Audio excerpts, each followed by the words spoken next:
രൂപത്തിൽ കാണേണ്ടി വന്നല്ലോടാ എനിക്ക്. സാരമില്ലച്ചോ, അച്ഛൻ തന്നെ പലപ്പോഴും പറയാറുള്ളത് പോലെ വാളെടുത്തവനെ കാത്തിരിക്കുന്നത് വാളല്ലാണ്ട് വരികയില്ലല്ലോ. അതുപോട്ടെ, അച്ഛൻ ഈ അസുഖങ്ങളെല്ലാം കൂടെ വെച്ചോണ്ട് ഇത്രയും ദൂരം യാത്രയും ചെയ്ത്.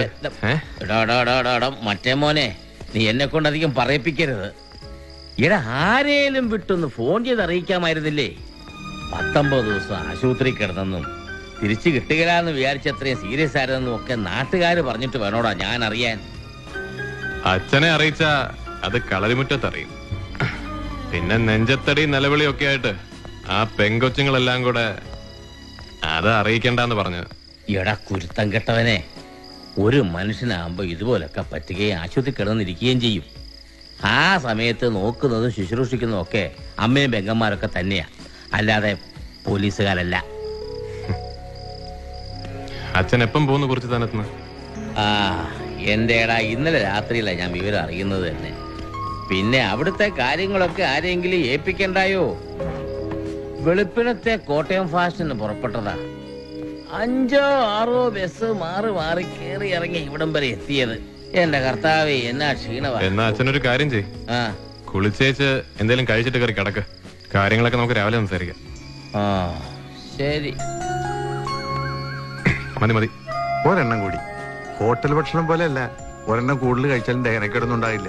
ദഹനക്കേട് ഉണ്ടായാൽ തന്നെ എന്നാ പിള്ളേച്ച, കുടുംബത്തിലെ പെണ്ണുങ്ങൾ ഉണ്ടാക്കുന്ന ഭക്ഷണത്തിന്റെ രുചി എന്താണെന്ന് ഇവൻ ഇതുവരെ അറിഞ്ഞിട്ടുണ്ട്. ഇവനൊന്ന് നേരെയാവട്ടെ, എന്നിട്ട് നമുക്ക് ഇവനെ കൊണ്ടൊരു പെണ്ണ് കെട്ടിക്കാം.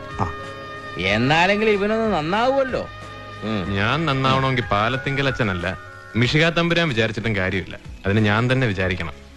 അങ്ങനെ സ്വയം നന്നാവാൻ തോന്നുന്നൊരു കാലം വരികയാണെങ്കിൽ ഞാൻ അച്ഛനെ അങ്ങോട്ട് വിളിച്ച് പറഞ്ഞോളാം, പെണ്ണ് അന്വേഷിക്കാം. പട്ടിയുടെ വാല് താനെ നിവരുന്നതും നോക്കി ഞാൻ അവിടെ ഇരിക്കാം. പള്ളിമേടയിലല്ല, പള്ളി ചിമ്മിത്തേരിയില്ല.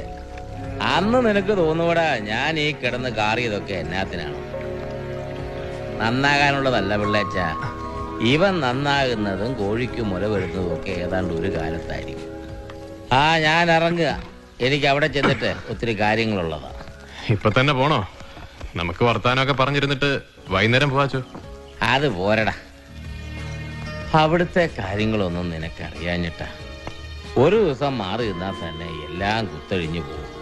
രണ്ടാമതൊന്ന് കൂട്ടിക്കെട്ടുക എന്ന് വെച്ചാ വലിയ മെനക്കേടാ. എന്നാ പിന്നെ പിള്ളയെ ജീപ്പിൽ കൊണ്ട് വിടും ബസ് സ്റ്റാൻഡ് വരെ. പിള്ളേ,